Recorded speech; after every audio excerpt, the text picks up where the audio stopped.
Assalamualaikum warahmatullahi wabarakatuh. Selamat pagi adik-adik. Perkenalkan, nama Ibu Miftah. Di sini Ibu akan mengajarkan bagaimana pengertian kalimat thayyibah. Sebelum kita memulai pembelajaran, marilah kita berdoa terlebih dahulu. Bismillahirrahmanirrahim. Raditu billahi rabba wa bil islami dina wa bi Muhammadin nabiyya wa rasula. Rabbi zidni ilma warzuqni fahma. Amin. Masih semangat ya adik-adik? Masih pagi, gak boleh bermalas-malasan. Di sini Ibu Miftah akan menjelaskan pengertian kalimat thayyibah.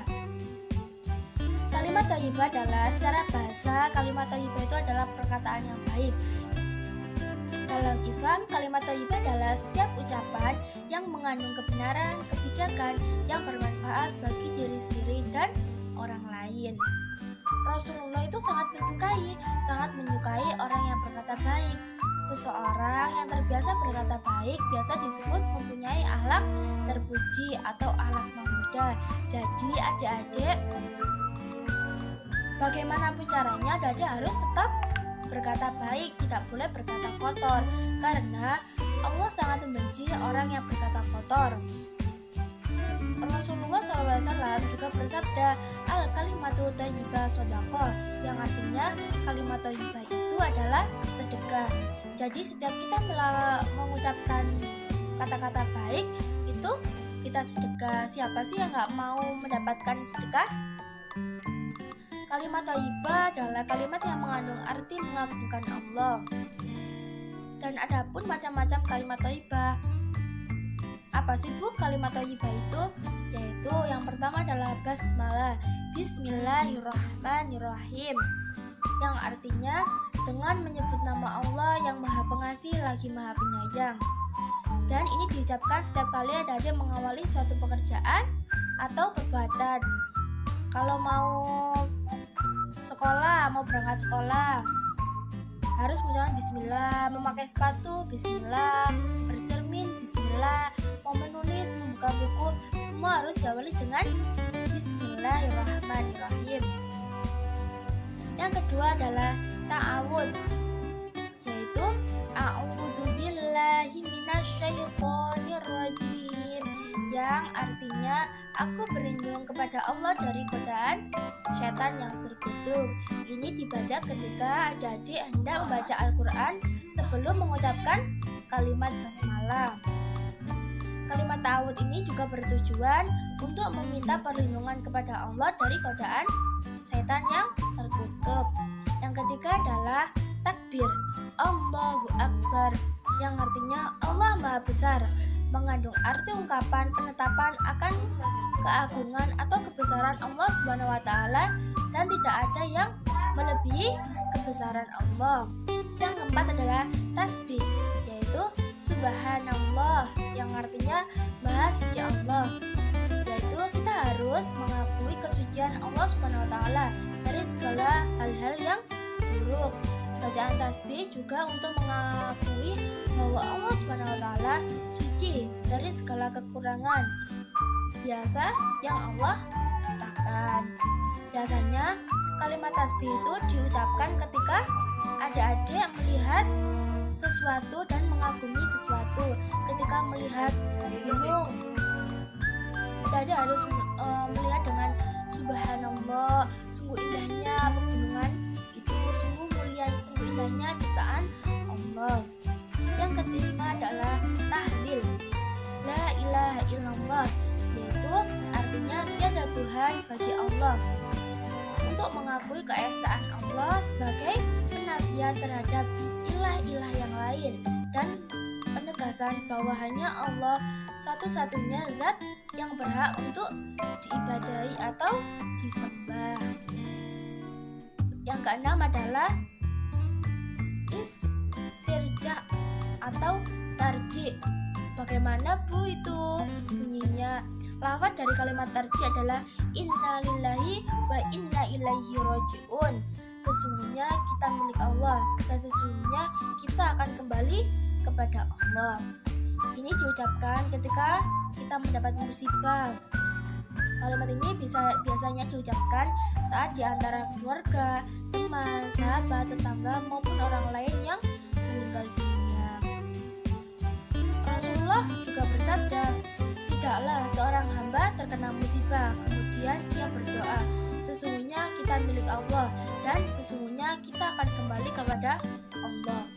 Ya Allah, berilah pahala dalam musibah ini dan berilah aku ganti yang lebih baik daripadanya. Yang ketujuh adalah istighfar, yaitu lafaznya Astaghfirullahaladzim, yang artinya saya memohon ampun kepada Allah yang Maha Agung. Yang dimaksud dari ungkapan ini adalah memohon ampun kepada Allah SWT. Sungguh setiap dari kita tidak ada yang terlepas dari dosa sama sekali. Jadi ketika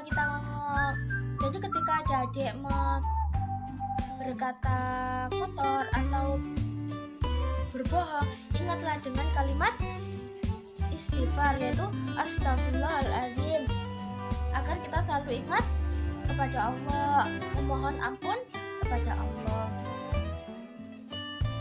Yang kedelapan adalah insya Allah. Insya Allah itu artinya jika Allah menghendaki.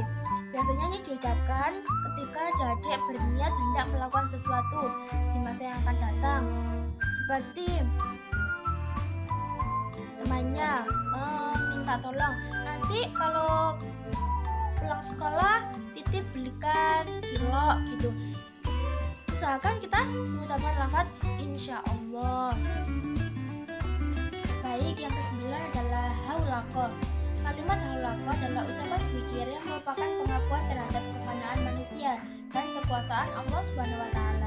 Ini diucapkan ketika seseorang mengambil keputusan atau berazam. Jadi, kalimat haulaqah diucapkan sebelum kita memutuskan sesuatu. Kalimat thayyibah ini adalah pancaran dari sikap tawakal seseorang setelah dipertimbangkan dengan sewajarnya dan keputusan yang diambil, dan hendaklah bertawakal kepada Allah Subhanahu wa taala. Yang ke-10 adalah tahmid atau hamdalah, yaitu lafaznya alhamdulillah, yang artinya segala puji hanya milik Allah, Tuhan semesta alam. Ini diucapkan setiap mengakhiri suatu perbuatan atau setiap mendapatkan anugerah dari Allah Subhanahu wa taala. Seperti adik-adik, jika adik setelah melakukan sesuatu atau selesai melakukan perbuatan apapun, hendaklah adik semua mengucapkan lafaz alhamdulillah. Seperti ketika sepulang sekolah, adik-adik dibelikan mainan oleh ibu. Selain berterima kasih, adik-adik juga harus mengucapkan lafaz alhamdulillah. Allah Subhanahu wa taala menjanjikan dua hal bagi orang yang mendapat nikmat dengan penambahan dan penyiksaan bagi yang tidak bersyukur. Yaitu, jika kamu bersyukur, maka aku akan tambah nikmat kamu, tetapi jika kamu kufur, maka azabku amatlah pedih. Itu terdapat dalam surat Ibrahim ayat 7. Dan Rasulullah bersabda, apabila kamu mengucapkan lafaz alhamdulillahirabbil alamin, berarti engkau telah bersyukur kepada Allah dan Dia niscaya akan menambahkan nikmatnya kepadamu. Jadi setiap adik-adik mengucapkan lafaz alhamdulillah, Allah akan selalu menambahkan nikmat. Yang ke-11 adalah lafaz hasbalah. Bagaimana sih Bu lafaz hasbalah itu? Lafaz hasbalah adalah hasbunallah wa ni'mal wakil, ni'mal maula wa ni'mal nasir, yang artinya cukup bagiku Allah, dialah sebaik-baiknya penjaga. Ini diucapkan sebagai pengakuan bahwa tempat kita berpegang dan bergantung adalah kepada Allah Subhanahu wa taala, dan Allah Subhanahu wa taala memang sebaik-baiknya penjaga. Ada juga menurut Ibnu Abbas radhiyallahu an, bacaan hasbalah inilah yang diucapkan oleh Nabi Ibrahim alaihissalam ketika dicampakkan ke dalam api oleh Raja Namrud. Bacaan ini pula yang dibaca oleh Nabi Muhammad SAW ketika menghadapi musuh dengan perlengkapan yang hebat dan menakutkan. Jadi secara istilah, hasbalah itu kalimat penjaga untuk diri kita sendiri atau bisa disebut dengan benteng diri kita sendiri. Yang ke-12 adalah takdis, yaitu Maha suci Allah, Maha besar Allah dari segala kekurangan. Dialah Tuhan kami, Tuhan segala malaikat, dan Tuhan segala jiwa. Yang dimaksud adalah sebagai ungkapan mensucikan Allah Subhanahu wa taala dari segala keburukan, sebagaimana yang dikatakan oleh orang-orang musyrik maupun kafir. Adik tahu kalimat takdis itu apa? Kalimat takdis itu tidak jauh dari kalimat tasbih. Jadi hampir samalah dengan kalimat tasbih. Baik, yang ke-13 adalah tasmid. Apa sih Bu bacaan tasmid itu? Bacaan tasmid adalah yarhamukallah, yaitu yang artinya semoga Allah merahmatimu. Biasanya bacaan tasmid ini diucapkan ketika teman kita ada yang bersin. Ketika teman-teman bersin, teman mengucapkan alhamdulillah, dan kalian yang mendengarkan membalas dengan lafaz yarhamukallah.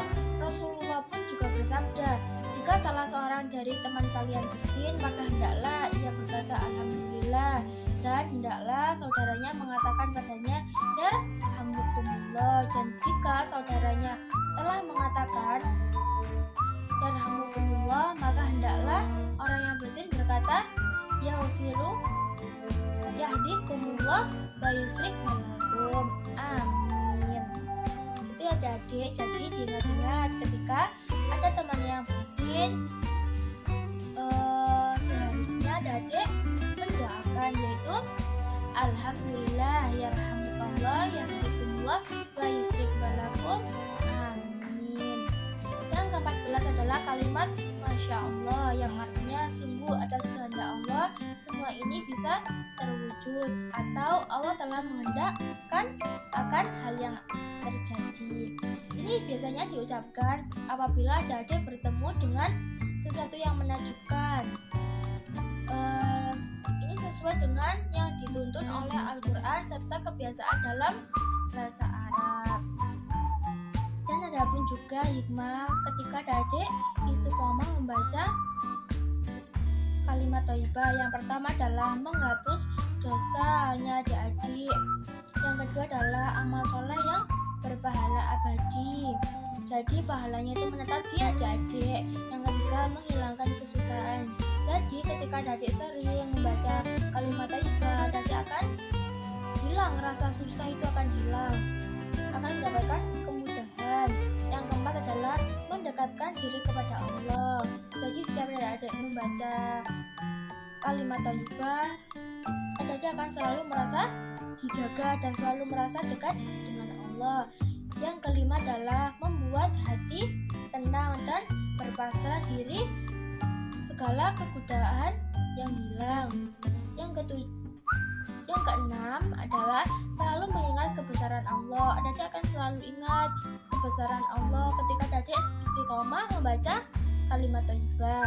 Yang ketujuh adalah membuat hidup menjadi lebih berkah. Dan yang ke-8 adalah orang yang sering mengucapkan kalimat thayyibah maka akan selalu dicintai oleh Allah Subhanahu wa taala. Itu penjelasan dari Bu Miftah. Apakah dapat pertanyaan yang belum jelas di bagian mana? Ada?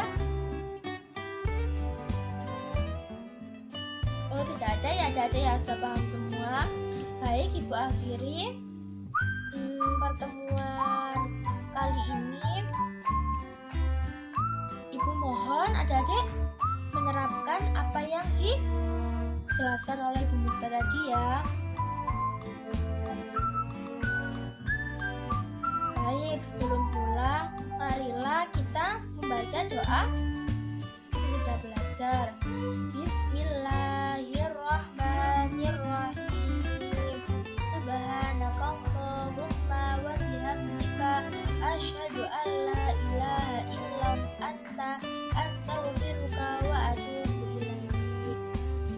kasih adik-adik telah mendengarkan dan mengamati.